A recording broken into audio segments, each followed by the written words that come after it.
Well, good afternoon. It's Caroline Stevens seeking the truth. I've got the greatest of pleasure in introducing you to Kellie Cottam. I'm streaming live on Facebook and we're doing a recording for Caroline Stevens Seeking the Truth YouTube channel a little bit later on that will get uploaded shortly. Kellie, hello. We finally meet at last. We do, in complete imperfection, as always. Today I am. I usually have a hat on my head, and because I'm diagnosed with Asperger's, I may feel very self-conscious, but this is the gap, isn't it? And I think this is what we're all talking about. It's about that gap in standards. So your standards are certainly much higher than mine today. And I am being a teacher. I was a teacher for a little while, and before that I was a manager for an insurance, a broker's. And so, you know, I was brought up working in the finance world, and you were not allowed to reveal the tops of your shoulders. Do you remember that?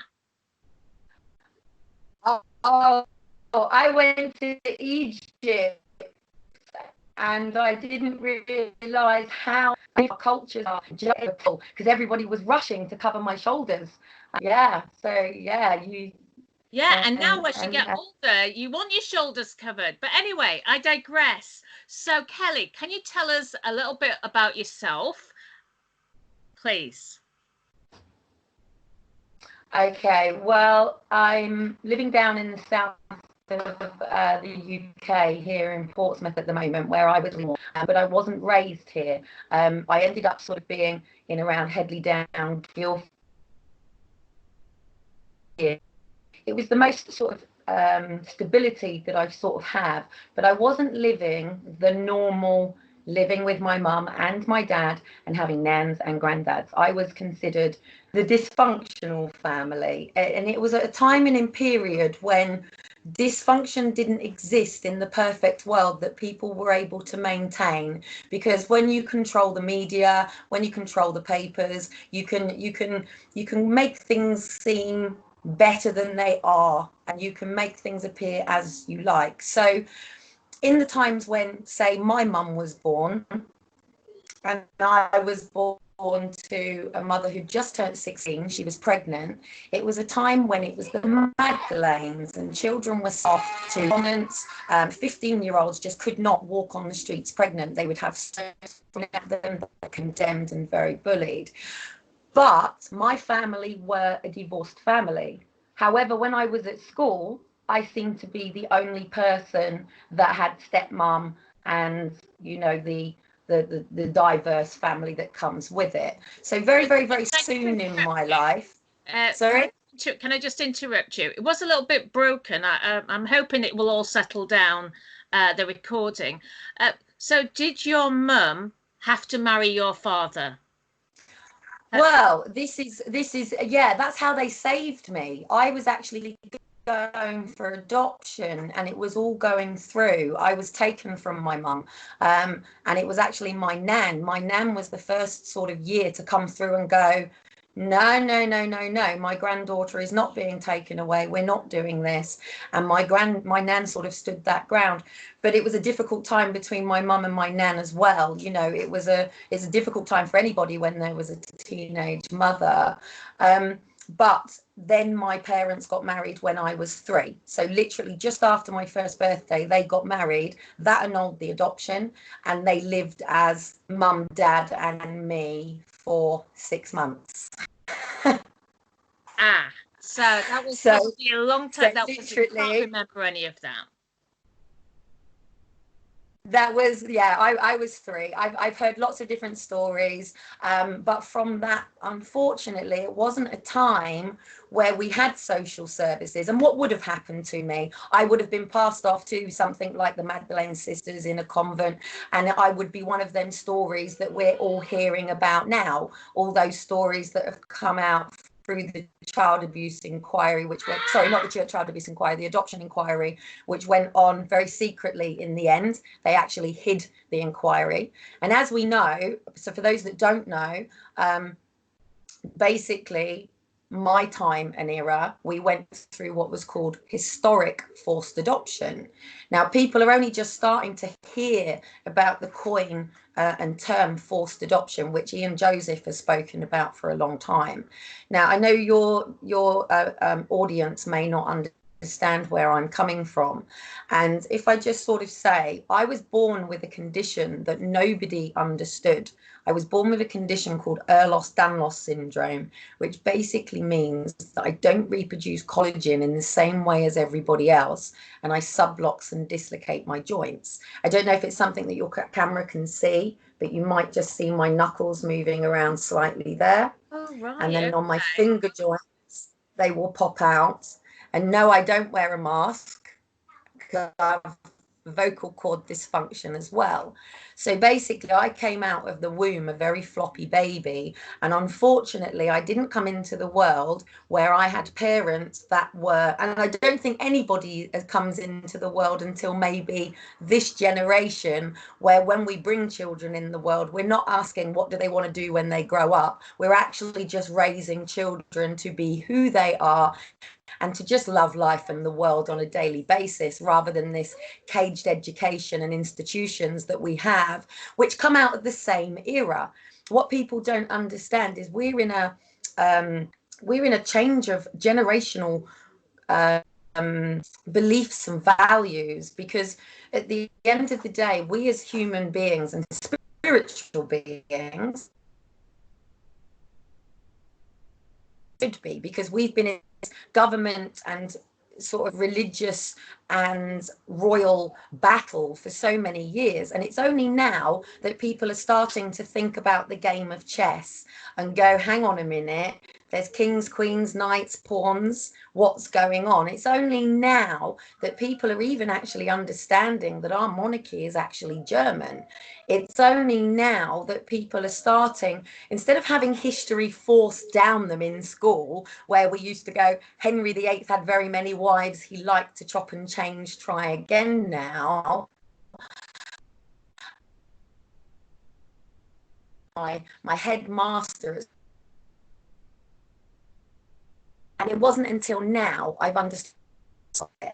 But people have never understood, and please forgive me, I know that each person that has a platform stands for a political party. I don't represent any political party because I don't believe in parties over people. And unfortunately, what parties do is they represent a very minority class or divide. So we already exist in top, middle and bottom, where somebody like me outside, when testing gets called a mere peasant and a mere mortal. Well, please, darling, my great grandfather is a lord too, sweetheart. So I can go down as plum as I like, or Doddy Cat and me chavvy, come down here in the ground, mate, where we can deal with the homeless and everything, because we could spat on down here. Can I say something? Because you've got me thinking. Because I was going to interview you fully, but you've got me going into my little area of politics. And you see, I only entered politics because I went to this meeting and saw just ordinary people just like me and really caring about the country. And my friend wanted a lift to the meeting, this party meeting, and they were asking for volunteers to stand for the council. And so I'm sat there because it was too far to go home and come back and collect her. So I'm sat there reading the paper. And then I saw it was like a spiritual thing. I kid you not. It was like this, almost like a fog in the room. And of course, there's no smoking in pubs these days.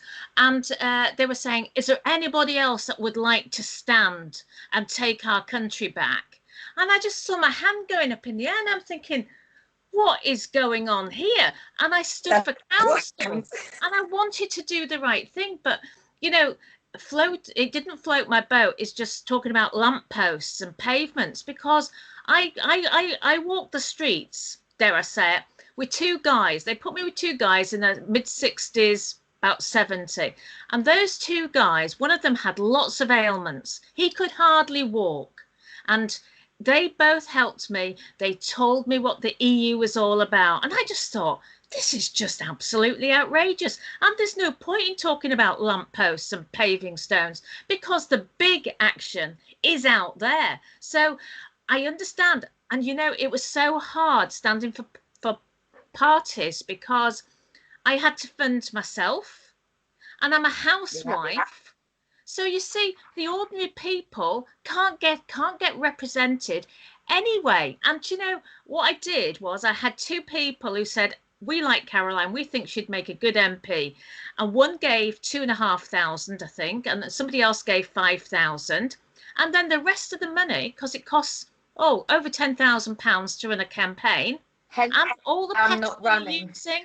And you know, how can an ordinary person do that? And I had to fundraise the rest and then have to find people to leaflet. I can't pay them and so on. And then you get to the general election and the big boys, they can afford to put big newspaper articles in. And so I had to blow the rest of my budget to try to match them. But my little advert was like this, and they had like full pages in there. And so you can even see my advert, you know? So the little people don't get represented. But this is the thing with everything as well. It's all about PR and marketing, isn't it? It doesn't matter whether Bill Gates wants to vaccinate you all and has to create a massive big fear-mongering campaign, because it's about a campaign, isn't it? I have a product. I want you to have that product. Therefore, I have to market that product to you. So therefore, we have to create a problem. And that's the problem with our country right now. Take Boris Johnson, for example. Now, I'm NLP. For those that don't know, my degree is in psychology. I went into coaching and I finally came in as an interventionalist. And this is my intervention on Great Britain. I've been doing it for 10 years and I haven't finished yet. So the end result is near, we hope. But one of the main things is that I've just completely lost my so thing there. But take neuro-linguistic programming. Take Boris Johnson for an example, and this is why I brought Challenge Britain, which then becomes Step Up Britain, into place in the first place. He's talking about social distancing. Well, I want to talk about personal boundaries. He talks about disability. I want to talk about being enabled. He talks about problems. I want to talk about solutions. But in order to actually move to solution, we have to actually identify that there is a problem. Now, the challenge being that, go back to the era that I was in before, I was also an 11-year-old kid with a tear down the side of her face. Not only was I suffering from body pain that people were listening to me, I was also struggling with the world around me, but I was also struggling to tell people that you can't stick your penis inside me. Sorry to be vulgar in those words. I know we said no language, but penis, vagina, penis and vagina has become a word that people can't say these days for some reason. It's a very natural, and it's the most natural part of our body. But it was a time at that time as well where children that were coming out about sexual, physical, emotional abuse were told to shut up. Shut up, that doesn't happen. No, your uncle doesn't do that. No, your dad doesn't do that. No, Peter, Paul or John down the road doesn't do that. And certainly doesn't a Sarah Louise or a Linda, because women just don't do these things. Now, what then happens is people then want to be held accountable. And that could even be, you go and get me your shoes then and I'll get your shoes, darling. That could even just be as easy as, I remember back in 2007, I was talking to a friend of mine who was the producer for the BBC and Sky Sports. And I said to him, look at all them dreams that we never had. Why can't we bring Jimmy Savile back? And he was like, that will never happen. Now, this isn't coming from a woman who's going, hey, let's put him on the spotlight and let everybody bring the arrows. I was thinking, I never got to fulfill my dreams. You know, I never got these dreams of mine. What's it you're after? Sorry, I've got my two kids here. So, You want to do some daddy art? Daddy's doing art. Well, prime example, I have 2 little boys here who just want to see their dad today. And oh, just 2 seconds. Sorry, guys. I can't get into the art cupboard, darling, because it's all... I've got absolute mayhems of projects going on here. And one of the challenges, I still don't have people around me who believe that the pain that I'm in, people who don't believe that the trauma that I live with, not only because of my EDS, but because of different things that have happened along the ways in my life. Now, I've actually had the help, and I did my degree in psychology purely because I wasn't willing to just become a homeless person and sit down on the street and beg for help. Do you know what I mean? 2 seconds, sweetheart, because mummy's on the radio. Yeah, what are you trying to get out? You can't move the fridge tumble dryer, I'm afraid. So take my son, who, just 2 seconds. If you want to just talk while I just wrap up where we're up to. So Kellie told me just fill the gaps before in we went on air that she's got 6 children and her eldest is 24 and she's still got 2 boys at home. And the boys are being quiet all day until we ring each other to do this show. So Kellie, I'm just going to... I'll be 2 seconds. Right, I've got to fill in the gaps. So anybody got any questions? It's always the way, isn't it? Never work with children. There we go. This may or may not work, I'm afraid. Should have locked them in the cupboard. Oh, no, don't say that. Oh, no. Now, don't say things like that, because I said that I might smash the Xbox or kill the kids. I haven't seen 2 of my children since. Seriously? So Kellie, you were sexually abused from what you were just saying. How old were you? Oh, bless his cotton socks. If he actually cries, unfortunately, I'm just trying so I can keep the signal as I walk around.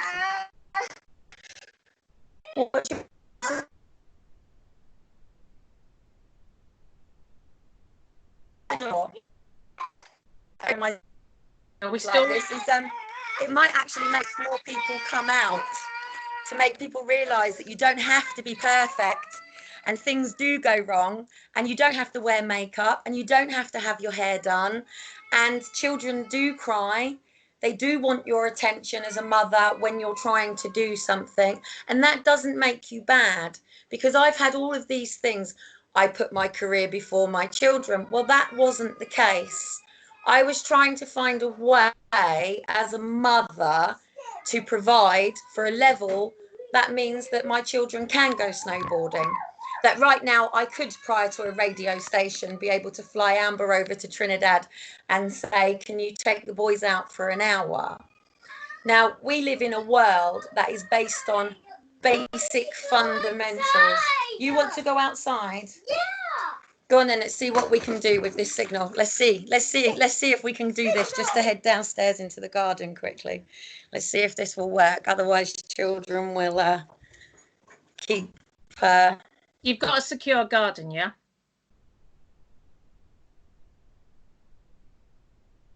Oh dear. I think we could be losing the reception. The screen has frozen. Kellie's gone off into the garden with the children. Gosh. I think we've lost the Wi-Fi. I'm sorry, folks. I'll just hang on for another minute or so. And maybe I can get Kellie back a bit later on. But I have got a show at 5:30 with Mike, with the 12 children. And I think she's gone. So I'm going to love you and leave you. Sorry, Kellie's just frozen on me on Skype. She's obviously